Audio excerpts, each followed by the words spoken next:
அங்கே வந்து ஒருத்தர் வந்து கழுத்தை பிடிச்சி வெளியே தள்ளிட்டு போகிறாங்க பார்த்தீங்களா? அது ஃபோட்டோ வீடியோலாம் வந்திருக்கு பார்த்தீங்களா? நீ யாருக்காக சண்டைக்கு போகிற? நம்ம டேக்ஸ் பேயர் மணி எல்லாம் வந்து கண்ட இடத்துல செலவு பண்ணியிருக்கிறாரு. அது போக இந்த இராணுவ வீரர்கள் தேவையில்லாமல் உயிர் பலி ஆகிட்டு இருக்கு. ஈரான் எந்த காலத்திலேயாவது அமெரிக்காவோட சண்டைக்கு வந்திருக்கா? அவர் கேட்ட கேள்வி. உண்மையிலே தீவிரவாதி அதிகமாக வந்து உரம் போட்டு வளர்த்தது பாகிஸ்தான். இன்னொரு பக்கம் பெரிய தீவிரவாதி தலைவனையே வந்து நீங்கள் கொண்டாடுறீங்க சிரியாவில். அப்போ உங்களுக்கு சாதகமாக இருந்தால் தீவிரவாதி ஓகே, தீவிரவாதி வளர்க்குற நாடு ஓகே. இந்த நாடு வந்து தீவிரவாதி நாடு, இவன் வந்து ஈவில் அப்படின்னு சொல்கிறீங்க. சொல்கிறதுக்கு உங்களுக்கு என்ன உரிமை இருக்குது? நீ வந்து இப்போ இஸ்ரேலை வளர்க்குற மாதிரி அவங்க வந்து இவங்கெல்லாம் யூஸ்ஃபுல்லா சவுத் ஈஸ்ட் இவங்களுக்கெல்லாம் ஹெல்ப் பண்ணுறாங்க. இவர் பதவியிலிருந்து அகற்றப்பட வேண்டியவர் அப்படின்னு முந்தானாலே குரல் வந்துருச்சு. அது குரல் வந்து காங்கிரஸ் சபையிலையோ மக்கள் மத்தியிலையோ அரசியல்வாதிகிட்டையோ வந்துருந்துச்சுன்னா அந்த குரல் வந்து சில நேரம் அப்படி ஒரு மாதிரி மேனேஜ் பண்ணிடுவாங்க. இப்போ குரல் வந்திருக்கிறது வந்து மிலிட்ரியிலேருந்து வந்துருக்கு. இன்னும் 4 நாள் தான் நம்ம கையில் ஸ்டாக் இருக்குது. அதுக்கப்புறம் ஸ்டாக்கு இங்கே வந்தால் தான் நமக்கு வந்து இங்கே பண்ண முடியும் அப்படின்னாங்க. அந்த 4 நாள் வந்து நேற்றோட என்னோட முடிஞ்சிருச்சு. இப்போ இங்கே அடைக்கும் போது இப்போ இதே மாதிரி கன்டினியூ பண்ணாங்க அப்படின்னா இன்னும் ஒரு அதிகபட்சமான 10 நாள், 8 நாள் 10 நாள். இந்த 10 நாளில்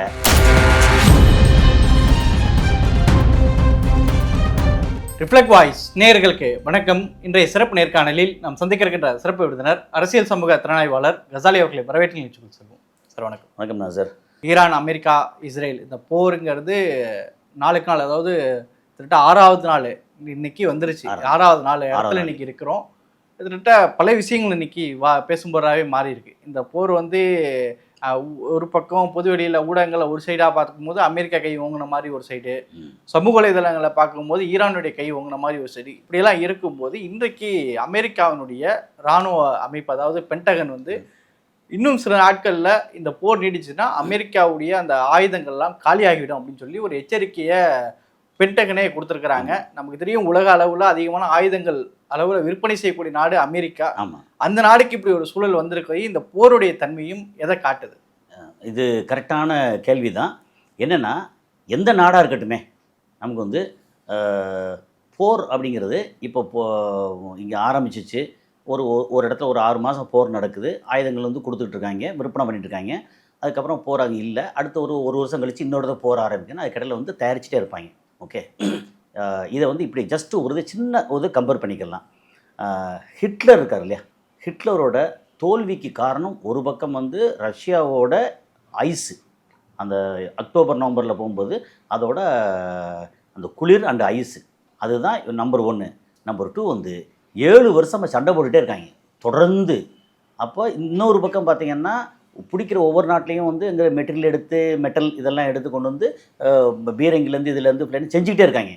ஆனால் செய்ய வந்து இந்த பக்கம் அழிகிறது ஜாஸ்தியாக இருக்குது. உருவாக்குறதுக்கு ஒரு பக்கம்னா ஒரு உருவாக்குறது வந்து இன்றைக்கி ஒரு மாதத்தில் வந்து ஒரு 200 உருவாக்குறாங்கன்னா அந்த ஒரு மாதத்துக்கு வந்து இங்கே 2000 தேவைப்படுது. இப்போது இம்பேலன்ஸ் ஆகிடுது இல்லை, அந்த இம்பேலன்ஸ் வந்து என்றைக்கு 7 வருஷம் கழித்து கடைசி அந்த பக்கம் ரஷ்யாவில் போய் ஹிட்லர் தோத்ததுக்கு உண்மையிலேயே அவங்க கையில் வந்து ஆயுதங்கள் குறைவு, காசாவை அடிச்சிட்டாங்க.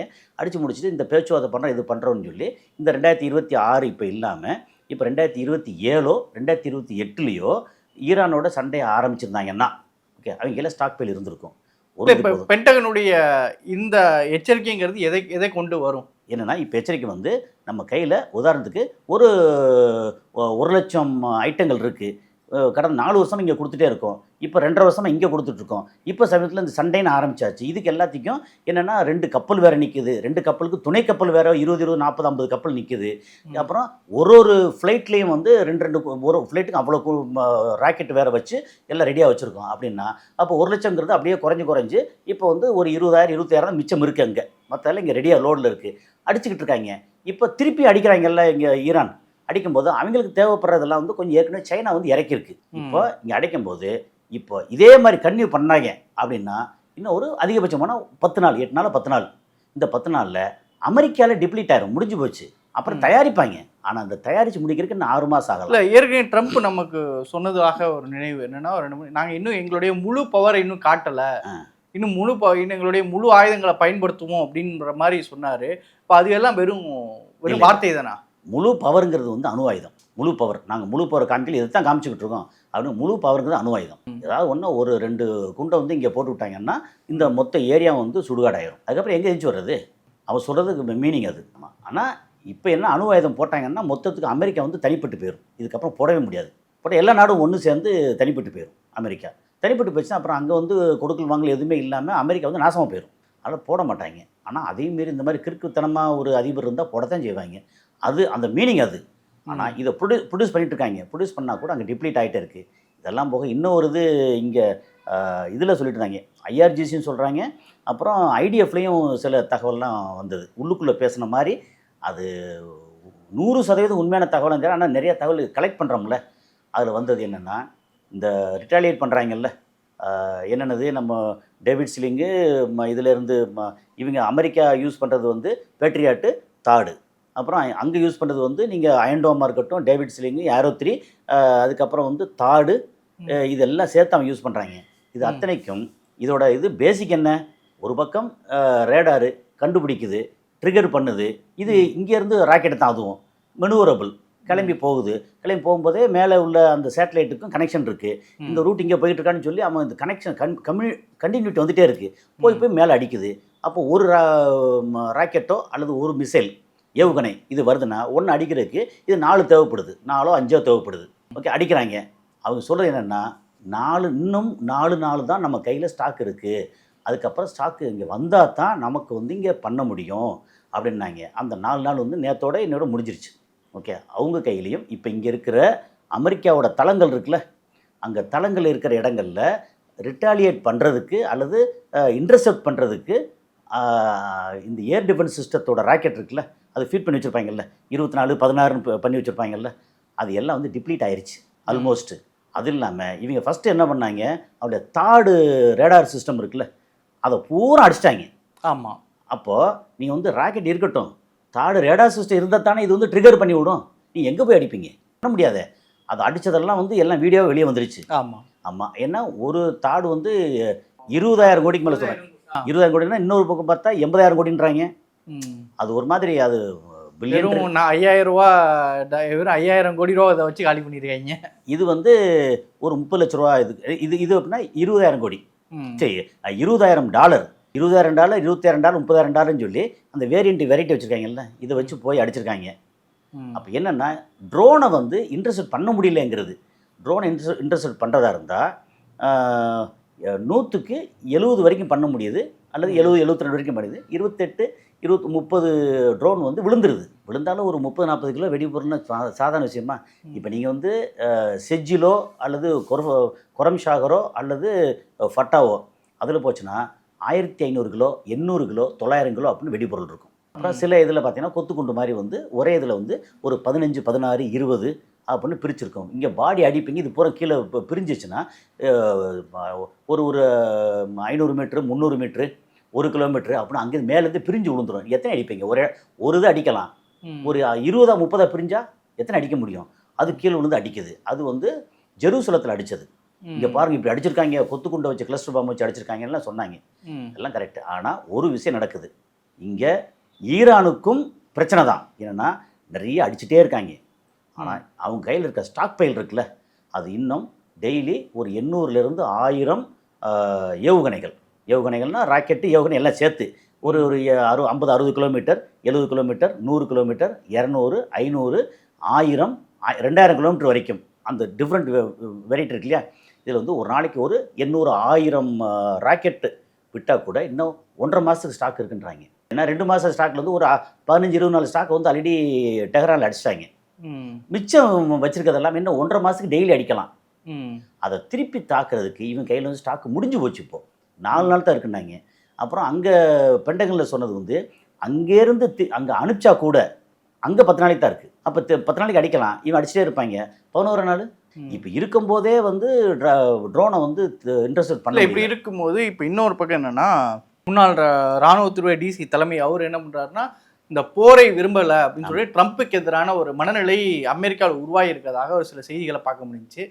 இப்போ இந்த போர் குறித்து அமெரிக்காவுடைய மக்களுடைய நிலை, அங்கே இருக்கிற இராணுவத்துடைய நிலை இப்போ என்னவாக இருக்குது? அங்கே வந்து ஒருத்தர் வந்து கழுத்தை பிடிச்சி வெளியே தள்ளிட்டு போகிறாங்க பார்த்தீங்களா.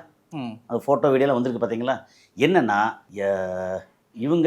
இவர் சொன்னது நினைக்கிறேன், அந்த டக்ளஸ்னு ஒருத்தர், டக்ளஸ் மெக்ரிக்னு ஒருத்தர் சொன்னது ஒரு நல்ல பேட்டி. அது என்ன சொன்னாங்கன்னா, யூதர்கள் காங்கிரஸ் சபையில் இருக்காங்கல்ல, அதில் மெஜாரிட்டி ஆட்களை காங்கிரஸை விலைக்கு வாங்கிட்டாங்க, ஒயிட் ஹவுஸை விலைக்கு வாங்கிட்டாங்க.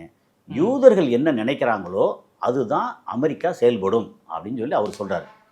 அந்த இதில் வந்து 100 பேரில் இருந்தாங்கன்னா 80 பேரை விலைக்கு வாங்கலாம், 90 பேரை விலைக்கு வாங்கலாம், 10 பேர் இருப்பாங்கல்ல, அந்த 10 பேரில் ஒருத்தரை தான் கழுத்து பிடிச்சி வெளியே தள்ளினது இல்லை, மக்கள் மனநிலை. அப்புறம் மக்கள்கிட்ட கேட்டால் அங்கே வந்து பூர்வ பத்திரிகை வந்து என்ன பண்ணுவாங்கன்னா, பத்திரிகை சுதந்திரம் இருக்குது. எதுக்கு அப்படின்னா, வெளிநாடுகளில் உள்ள பிரச்சனைகள்லாம் சொல்கிறதுக்கெல்லாம் சுதந்திரம் இருக்குது, உள்நாட்டில் எந்த பிரச்சனைலாம் சொல்ல மாட்டாங்க. ஆனால் அதையும் மீறிய சோஷியல் மீடியா இருக்குல்ல, ஏன் வந்து எப்போவுமே சோஷியல் மீடியா வந்து நிறையா ஈரானுக்கு ஆதரவு சைடு நிலைப்பாடு எடுக்குது. Okay, main stream media Israel அவங்களுக்கு ஆதரவு நிலைப்பாடு எடுக்குது. ஏன்னா அவங்களுக்கு வந்து கட்டுப்பாடு இருக்குது. சோஷியல் மீடியா வந்து என்ன தான் கட்டுப்பாடு போட்டு ஓரளவுக்கு கட்டுப்படுத்த முடியலை. அப்போது ரியல் அப்படிங்கிறத வந்து அவங்க சைடில் 30% உண்மை இருக்கும், சோஷியல் மீடியாவில் வந்து 60-70% உண்மை இருக்குது. ஆனால் 100% சோஷியல் மீடியா உண்மை இருக்காது. இப்போ நான் வந்து என்னோடய சேனலில் நான் என்ன நினைக்கிறேன், நான் பொதுவாக பேச நினச்சா கூட ஏதாவது ஒரு வழியில் இஸ்ரேலுக்கு சார்பாக பேசிடுவோமா அப்படின்னு தோணும். இல்லை இன்னொரு சைடில் நம்ம ஈரானுக்கு சாதகமாக பேசுகிறோம், அது ஒரு சின்ன நிலைப்பாடு வந்துடும். ஆனால் அந்த நிலைப்பாடே என்ன அப்படின்னா, சோஷியல் மீடியா ஒரு 60-70% உண்மை இருக்குது. அதனால் அங்கே வந்து மக்கள் என்ன பண்ணுறாங்கன்னா, எங்களோட டேக்ஸ் மணி அவங்க சொல்கிறதே வந்து நீங்கள் யுஎஸ்எஸ் ஆப்ரஹாம் லிங்கன் உள்ளே முங்கிருச்சுன்னு சொல்கிறாங்க. இன்னும் வந்து அதோட உண்மைத்தன்மை இன்னும் தெரியல. அது முங்கிருச்சுன்னா 1 லட்சம் கோடின்றாங்க, இதெல்லாம் சேர்த்து ஒரு 1.25 லட்சம் கோடி அப்படின்னு சொல்லி எல்லாம் வந்தால் கூட காசு போயிட்டு போகுது. 5700 பேர் நிலைமை ஒன்றுமே தெரியலையே. அட்லீஸ்ட்டு இவங்களாவது ஸ்ரீலங்கா பக்கத்தில் இதை அடித்த நம்ம இவங்களோடது அடித்தாங்க, எனது ஐரிஷ் இதை வந்து அடித்தாங்க. ஓகே, அந்த கப்பல், அது பேர் ஐரிஷ்ன்ற கப்பல் வந்து ஈரானோட கப்பல் அடித்தாங்க. 180 பேரில் 32 பேரை காப்பாற்றிருக்காங்க, 80 பேருக்கு மேலே பாடி கிடச்சிருக்கு, 60 பேருக்கு பாடி கிடைக்கலன்றாங்க. இது வந்து வெளியே தெரிஞ்சிருச்சு. அந்த யுஎஸ் ஆப்ரஹாம் லிங்கன் இருக்கா இல்லையா ஒன்றுமே தெரியல இது வரைக்கும். ஏன்னா அவங்க வந்து இன்னொரு தகவல் என்ன பேசப்படுது அப்படின்னா, அமெரிக்காவுடைய இராணுவ தலைமை இருக்காங்கல்ல, ஆமாம், அவங்கள வந்து ட்ரம்ப்புக்கு எதிராக மைண்ட் செட் வளர்ந்துருக்குது, நம்மளுடைய உயிர்களை தேவையில்லாமல் போயிட்டு இருக்கு, ட்ரம்ப் உடனடியாக மாற்றணும் அப்படிங்கிற அந்த குரல்கள் எழுந்திருக்கு. முந்தாள் வந்துருச்சே, அவர் வந்து ஓப்பனில் பேட்டி கொடுத்துட்டாரு. இது வந்து நம்ம டேக்ஸ் பேயர் மணியெல்லாம் வந்து கண்ட இடத்துல செலவு பண்ணியிருக்கிறாரு. அது போக இந்த இராணுவ வீரர்கள் தேவையில்லாமல் உயிர் பலி ஆகிட்டு இருக்கு அங்கே.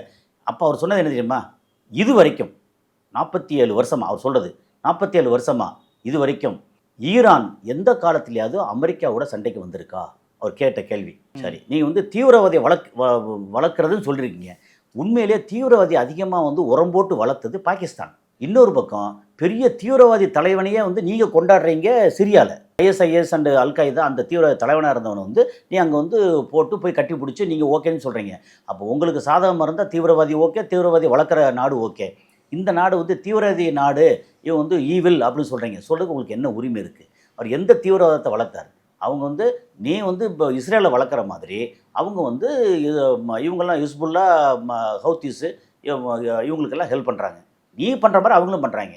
அப்போ அவங்க தீவிரவாதியை வளர்க்குறான்னு சொன்னீங்கன்னா உனக்கும் ஈரானுக்கும் எந்த காலத்தில் பிரச்சனை வந்துச்சு நேரடியாக? நீ யாருக்காக சண்டைக்கு போகிற? இந்த கேள்வி வந்துருச்சு. அப்போது இவர் வந்து தன்னுடைய எல்லையை கடந்துட்டார், இவர் பதவியிலிருந்து அகற்றப்பட வேண்டியவர் அப்படின்னு முந்தானையில் குரல் வந்துருச்சு. அது குரல் வந்து காங்கிரஸ் சபையிலேயோ மக்கள் மத்தியிலேயோ அரசியல்வாதிகிட்டையோ வந்துருந்துச்சுன்னா அந்த குரல் வந்து சில நேரம் அப்படி ஒரு மாதிரி மேனேஜ் பண்ணிடுவாங்க. இப்போ குரல் வந்திருக்கிறது வந்து மிலிட்ரியிலேருந்து வந்திருக்கு. மிலிட்ரி அப்படி வந்துச்சு என்ன நடக்கும் அப்படின்னா, அமெரிக்காவில் திடீர்னு இவங்க நம்மளை வந்து வீணாக வந்து கொள்கிறாங்கப்பா அப்படின்னு, ட்ரம்ப்பு வேண்டாம், அடுத்து வரக்கூடிய அடுத்த ஆளும் வேண்டாம், யாருமே வேண்டாம், ஓகே, கமலா ஹாரிஸ் வந்தாலும் கமலா ஹாரிஸ் இல்லை, இதெல்லாம் வேண்டாம், இராணுவ ஆட்சி அப்படின்னு கொண்டு வரதுக்கான வாய்ப்பும் ஒரு சின்னதாக இருக்குன்னு ஒரு கேள்வி வருது. சரி சார், இன்னொன்று வந்து நேட்டோ நாடுகள், இப்போது நேட்டோ நாடுகள் 2ஆம் உலகப் போருக்கு பிறகு பெரிய வல்லரசுன்னா அமெரிக்கா, ரஷ்யா 2 நாடுகள் தான். இந்த 2 நாடுகளுக்கு இடையில சோவியத்தினுடைய வளர்ச்சிக்கு எதிராக உருவாக்கப்பட்டது தான் நேட்டோ. ஆமாம். இப்போ இந்த நேட்டோ நாடுகள் வந்து அமெரிக்கா சார்பு நிலையில தான் எப்போதுமே இருந்திருப்பாங்க. இப்போ ஏற்கனவே அமெரிக்காவோடு சில உரசல்கள் கிரீன்லாந்து விஷயத்துல இதெல்லாம் வந்ததை பார்த்துருக்கோம். இப்போ இந்த போருக்கு அப்புறம், அதாவது ஈரான், அமெரிக்கா, இஸ்ரேல் இந்த போருக்கு அப்புறம் நேட்டோடைய நிலைப்பாடுகள் மாறி இருக்கிறதாவும் இதுக்கு முடிவு கூறுவதற்கே வாய்ப்பு இருக்குன்னு சொல்றாங்க. அதுக்கான பின்னணி என்ன சார்? என்னன்னா நேட்டோ வந்து நாங்கள் எக்ஸ்ட்ரா காசெல்லாம் தர முடியாதுன்னு சொல்லி இந்த ஆளு ட்ரம்ப் வந்து சொல்லி அங்கே சின்ன உரசல், அந்த உரசல் வந்து அமெரிக்கா ஒதுக்க மாட்டாங்க, இல்லை அமெரிக்கா வந்து நேட்டோவை பெருசாக ஒதுக்க மாட்டாங்க. பேச்சு மாற்றி மாற்றி பிறகு ரைட் ஓகேப்பா அப்படின்னு சரி பண்ணிடுவாங்க. நேட்டோ நாடு ரஷ்யாவுக்கு எதிராக வந்தது தான். பழைய யுஎஸ்எஸ்ஆர் இல்லைன்னா கூட ரஷ்யா வந்து இப்போ வளர்ந்து தான் நிற்கிது ஓரளவு. ஓகே, இப்போ நேட்டோ வந்து நேற்று என்ன நடந்திருக்கு, ஈரான் என்ன பண்ணுறாங்க, சுற்றி உள்ள அத்தனை யுஎஸ் இருக்காங்கல்ல, அமெரிக்கா இருக்காங்கல்ல, அமெரிக்காவோட எம்பசி, கான்சுலேட், அவங்களோட தளங்கள் அப்படின்னு எல்லாத்தையும் அடிக்கிறோன்றாங்க. இன்றைக்கி ஒரு அறிவு கொடுத்துருக்காங்க, உலகத்தில் இருக்கிற இஸ்ரேலோட எம்பசி எல்லாத்தையும் அடிப்போன்றாங்க, including India, Pakistan, Bangladesh, China, Russia, அங்கே இருக்கிற யூரோப்பியன் கண்ட்ரிஸ், அப்புறம் ஆஃப்ரிக்கன் கண்ட்ரிஸ். இஸ்ரேலோட எம்பசி எங்கே இருக்கோ அத்தனையும் நாங்கள் அடிப்போம். அவன் வந்து அது வந்து தப்பாக ரைட்டாங்கிறது வேறு விஷயம். ஆனால் அந்த குரல் ஒன்று வருது பாருங்கள், அப்போ தப்பாக கூட இருக்கட்டும், ஆனால் இஸ்ரேல்காரன் எங்கே இருந்தாலும் அடிப்போம் அப்படின்னு வந்திருக்காங்க. இப்போ இங்கே என்ன பண்ணிட்டாங்க, சுற்றியே வந்து ஜிசிசி கண்ட்ரி இருக்குல்ல, சவுதியில், இதில் யுஏயில் வந்து முந்தா நாள் துபாயில் கான்சுலேட் பக்கத்தில் ட்ரோன் விழுந்துச்சு, சவுதியில் அடிச்சிட்டாங்க, குவைத்தில் அடிச்சிட்டாங்க, பஹ்ரைனில் வந்து அடி பின்னிட்டாங்க மொத்தத்துக்கு எல்லாம் ஆச்சா. இப்போது நேற்று அப்புறம் இங்கே ஜோர்டானில் அடிச்சிட்டாங்க, கத்தாரில் அடித்து முடிச்ச போக ஈராக்கில் வந்து அவனுடைய மொத்த அந்த ஸ்டாக் பையில் வச்சுருப்பாங்கல்ல அம்யூனிஷன், அதை பூரா அடித்து முடிச்சிட்டாங்க, ஈரான் அடிச்சிட்டாங்க. அது போக நேற்று என்ன பண்ணியிருக்காங்கன்னா, துருக்கியில் யுஎஸ் எம்பசி அதை அடிக்கிறதுக்கு மிசைல் போயிருக்கு. அந்த மிசைலில் நேட்டோவோட ஏர் டிஃபென்ஸ் சிஸ்டம் அது வந்து அடித்து இன்டர்செப்ட் பண்ணிருச்சு. ஆனால் ஒரு நேட்டோ நாடு மேலேயே உங்களுக்கு வந்து தைரியமாக வந்துருச்சா அப்படின்னு எர்டகன் வந்து நேற்று பயங்கரமாக பேசியிருக்கிறாரு. அப்போது ஈரான் வெர்சஸ் நேட்டோ. ஓகே, அப்போ சரி, இப்படி ஏதாவது வந்து நீங்கள் யூஎனில் ஏதாவது ரெசல்யூஷன் கொண்டு வந்தீங்கன்னா அதை வந்து வீட்டோ பண்ணுறதுக்கு ரஷ்யாவும் சைனாவும் ஆல்ரெடி சொல்லிட்டாங்க.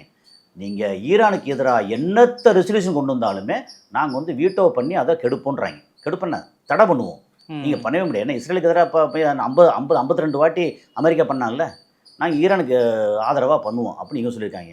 நேட்டோவுக்கு எதிராக நேற்று ஆரம்பித்தாலும் நேட்டோ வந்து கிட்டத்தட்ட பல்லு பிடுங்கின பாம்பாக தான் இருக்குது. என்ன பண்ணுறாங்க, அங்கே பொருளாதாரம் வந்து அந்த நாடுகளில் பூரா பயங்கர பிரச்சனையாக இருக்குது. வந்துடுவாங்க, ஒன்றா சேர்ந்து அடிக்க வருவாங்க. ஏற்கனவே ஒன்றா சேர்ந்து தான் யுக்ரைன் மூலமாக ரஷ்யாவை அடித்தாங்க. இப்போ வந்து ஈரான் மூலமாக வந்து இப்போ சைனாவை அடிக்க போகிறாங்களா தெரியல. ஆனால் நேட்டோ இருக்காங்க, முன்ன அளவுக்கு வந்து நேட்டோ பயங்கர வலிமையாக இல்லை. ஆனால் இவங்க வந்து சொன்னால் அமெரிக்கா எம்பசி அடிக்கிறேன், ஆனால் நேட்டோ நாடு அப்படின்னு வந்துட்டாங்க. இந்த பக்கம் போட்டால் நான் வந்து பிரிக்ஸ்லேயும் வந்து வர்றேன்றாங்க. எர்டகன் வந்து ஒரு சாதாரண ஆள் இல்லை, ஏற்கனவே சொல்லியிருக்கோம், உலகத்தின் நம்பர் 1 பச்சோந்தி எர்டகன். ஸோ இதுதான் மேட்ரு. இப்போ சரிங்க சார், இப்போ கடைசியாக நிறைவானது ஐஆர்ஜிசி, அதாவது ஈரானுடைய இராணுவ தலைவராக இருந்தவர் இஸ்மாயில் கனி. இப்போ அவர் வந்து இப்போ இதுவரையும் இந்த போரில் வந்து கமீனி அவர்கள் கொல்லப்பட்டதாக இருக்கட்டும், இந்த மாதிரி விஷயங்கள் அவர் மேலே ஒரு சந்தேகங்கள் எழுந்திருக்கதாகவும் தூக்கிலிடப்பட்டதாகவும் ஒரு தகவல் வந்திருக்கு. எந்த அளவுக்கு உண்மையானது, அதுக்கு முகாந்தரம் இருக்கா? இருக்குது கண்டிப்பாக. ஏன்னா ஈரானோட பெரிய பலவீனம் ரெண்டே சொல்லலாம். மக்கள் வந்து நிறையா அளவுக்கு அதிகமான பக்தி வச்சுருக்காங்கல்ல அந்த சுப்ரீம் லீடர் மேலே. சுப்ரீம் லீடராக இருக்கட்டும், அது கீழே இருக்கிற பிரசிடெண்ட்டாக இருக்கட்டும், பெசஸ்கியானாக இருக்கட்டும், அல்லது வெளியுறவு கொள்கை, இந்த டீம் இருக்காங்கல்ல, இவங்க மேலே எல்லாத்தையும் தாண்டி சுப்ரீம் லீடர் மேலே ஒரு பயபக்தி கலந்த மரியாதை வச்சுருக்காங்க. ஆமாம், ஓகே. அதே நேரத்தில் ஒரு முக்கியமான பொசிஷனில் உட்கார்ற ஆட்கள் வந்து மொசாடுக்கும் சிஏவுக்கும் உளவாளியாகவும் இருக்காங்க. இந்த இதை புரிஞ்சுக்கணும். இவங்க இதில் வந்து இந்த இடத்துல மதமே கிடையாது, அவனுக்கு தேவை வந்து அதிகாரமும் காசும். அப்போது அந்த இஸ்மாயில் கனியை வந்து அந்த ஆள் பழைய 2020 வந்து ஒருத்தர் கொல்லப்பட்ட போதே இவர் மேலே, இதுக்கப்புறம் தான் இவர் வந்தார் அந்த தலைமைக்கு. ஆனால் வந்ததுக்கப்புறம் நடக்கிறதெல்லாம் பார்க்கும்போது இவர் எங்கெல்லாம் ஒரு இடத்துக்கு போகிறாரு, அங்கே வந்து இப்போ பிரச்சனை வருது, ஆனால் இவர் தப்பிச்சிட்றாரு. இங்கே போகிறாரு, பிரச்சனை வருது, தப்பிச்சிட்றாரு. இல்லை, அதாவது ஏதோ ஏவுகணை போட்டு கம்யூனியை கொள்றாங்கன்னே வச்சுக்கிடுவோம். பக்கத்து இந்த புகைப்படம் எப்படி அமெரிக்காவுக்கு எப்படி கிடச்சிச்சு? ஆமாம், கூட உளவாளி கூடவே இருந்தால். இதுக்கு முன்னாடி அந்த பேரை மறந்துட்டேன், இதுக்கு முன்னாடி ஒருத்தர் ஐஆர்ஜிசி சம்மந்தப்பட்டவர் தான். அவர் வந்து இவரான்னு தெரியல, அவர் அப்பயே போட்டுட்டாங்க. என்னென்னா எங்கே போனாலும் சயின்டிஸ்ட்டு ஒரு 30 பேருக்கு மேலே சயின்டிஸ்ட்டை சொல்லி வச்ச மாதிரி காரில் வச்சு அடிக்கிறாங்க. உள்ளே இருக்கும்போது ஆஃபீஸில் இருக்கும்போது கரெக்டாக அங்கே மட்டும் வச்சு அடிக்கிறாங்க. இதெல்லாம் அடித்து முடித்து கடைசியில் பார்த்தா வந்து நம்ம எல்லாம் ஆஃப் பண்ணிட்டாங்க. ஆனால் தகவல் மட்டும் போய்கிட்டு இருக்கு. எங்கடா போனால் கடைசியில் அந்த சீஃபு தலைவர்கிட்ட தான் போய்கிட்டு இருக்கு. அப்புறம் தான் அவரை பிடிச்சி அரெஸ்ட் பண்ணி, அவரை தான் நினைக்கிறேன் அரெஸ்ட் பண்ணி இப்போ வரைக்கும். ஆனால் இப்போ இல்லை, அவர் கூட வச்சிருக்க மாட்டாங்கல்ல, அவரை அரெஸ்ட் பண்ணி அப்பயே வந்து போட்டு தள்ளிட்டாங்க, தூக்கில் போட்டாங்க. இப்போ இந்த மாதிரி தலைமையில் இருக்கிறவங்க வந்து ஒரு நம்பிக்கையில் தான் வந்து செலக்ட் பண்ண முடியும். இப்போ இங்கே பிறந்தவன் இங்கேயே வாழ்ந்துகிட்டு இருக்கான், இங்கேயே டெவலப் பண்ணிட்டு இருக்கான், நம்ம நாடு ஜிந்தாபாத் சொல்லி எல்லாம் சொல்லிகிட்டு இருக்கான், அப்புறம் பயங்கர வீரமாக இருக்கான், அறிவாக இருக்கான். சரி, அவனை வந்து கூப்பிட்டு ஒரு மாதிரி ஒரு இடத்துல வச்சா கொஞ்சம் கொஞ்சமாக டெவலப் பண்ணி ஒரு தலைமை வரைக்கும் வர்றான். அவன் வந்து மொசாடு உளவாளி இருப்பான்னு எப்படி நம்ம வந்து நம்ப முடியும்? ஆனால் இருக்காங்க. ஆனால் இப்போ வந்து ஈரான்லேயே ரொம்ப ரொம்ப கேர்ஃபுல் ஆகிட்டாங்க. அது முன்னே ஃப்ரெஞ்சு லேடியாக யாரோ ஒரு யூத பெண்ணு அங்கே வந்து முஸ்லீமாக மாறி கூட இருந்து எல்லாத்தையும் காட்டி கொடுத்து கடைசியில் எஸ்கேப் ஆகி ஓடிடுச்சு. ஒரிஜினலாக யூத பெண்ணு முஸ்லீமாக மாறி இதுதான் குரான் தான் சூப்பர், அல்லா தான் சூப்பர் அப்படின்னு சொல்லி அதுக்கப்புறம் பெரிய பெரிய ஆட்களோட ஒய்ஃபோட சேர்ந்து இது பார்ட்டினா என்ன, கூட இருந்து குரான் படிக்கிறது, இது பண்ணுறது, கூடவே இருந்து எல்லா வேலையும் பார்த்து அப்புறம் வந்து உங்கள் வீட்டுக்காரர் வந்து என்ன எங்கே காணமே என்ன, இல்லை அவர் வந்து இங்கே சுப்ரீம் லீடரை பார்க்க போயிருக்கிறாரு. அப்படியா, எங்கே போனார் ஒன்று காணமே, இந்த இப்போ தான் போன, இப்போ கார் எடுத்து போனார்ல பார்த்தீங்களா அப்படின்னு சொல்ல ஆரம்பித்தா, ஓ கார் எடுத்து இங்கே போய்கிட்டு இருக்காரு அப்படின்னு சொன்னால் கரெக்டாக அந்த கார் அடி விடும். அதுக்கப்புறம் எங்கே போயிருக்கு, என்ன மீட்டிங்லாம் ஒன்றே காணமே என்ன, இல்லை அந்த நமக்கு வந்து இதுக்குள்ளே ஐஆர்ஜிசியோட குவார்ட்டர்ஸ்குள்ளே இந்த இடத்துல வந்து மீட்டிங் நடக்குது, ஒய்ஃப்ட்டு சொல்லிட்டு போவாங்கல்ல, தெரியுமில்ல சின்ன இங்கே கூட இருந்து கேட்டு அதுக்கப்புறம் அங்கே அவங்களோட சேர்ந்து இருந்து பயங்கரமாக உங்களை நான் பேட்டி எடுக்க போகிறேன். அவன் வந்து ஒரு பத்திரிக்கையாளர் மாதிரி பேட்டி எடுக்கணும். சரி நீங்கள் இந்த மாதிரி பண்ணுறீங்களே அப்படின்னா, ஓ எப்பா இவ்வளோ வெளியிலேருந்து வந்தால் கூட இவ்வளோ அழகாக இப்படி இருக்காங்களே, அழகானா பேசுகிறாங்களே, இவ்வளோ பக்தியாக இருக்காங்களே அப்படின்னு சொல்லி நம்பி அந்த லேடியால் கிட்டத்தட்ட 40-50 முக்கியமான பெருந்தலைகளும் சயின்டிஸ்ட்டும் இறந்து போயிருக்காங்க அந்த லேடியால். அப்புறம் கடைசியாக ஒரு வாட்டி கண்டுபிடிச்சாங்க. கண்டுபிடிக்கிற டைமில் வந்து அந்த அம்மா அங்கே இல்லை, வெளியே போய் எஸ்கேப் ஆயிடுச்சு. இப்போ வரைக்கும் உயிரோட தான் இருக்குது. அப்போ யாரை நம்புறது, ஒரு கட்டம் இருக்குல்ல. இப்போ இடையில என்ன சொன்னாங்க, பிரசிடெண்ட்டாக வந்து பெசஸ்கியானா போட்டோன்னே அவர் நடந்துக்கிற விதம் பார்த்தா இவரே வந்து மொசாட உளவேலையாக இருப்பாரோ அப்படின்னு ஒரு சந்தேகம்லாம் வந்துச்சு. அவர் நடந்துக்கிற விதம் அது எல்லாம் பார்த்தா இல்லையே, இந்த ஈரானுக்கு எதிராக இருக்கிற மாதிரி பேசுகிறாரே அப்படின்னு தோணுச்சு. சொல்லவே முடியாது, ஏன்னா உளவாளிகள் எல்லாம் அப்படி தான் இருப்பாங்க. சரிங்க சார், அதோடைய நிலை பார்த்துருக்கோம். அடுத்த பகுதிகளை சந்திப்போம். கருத்துக்கு நேரத்துக்கு மிக நன்றி.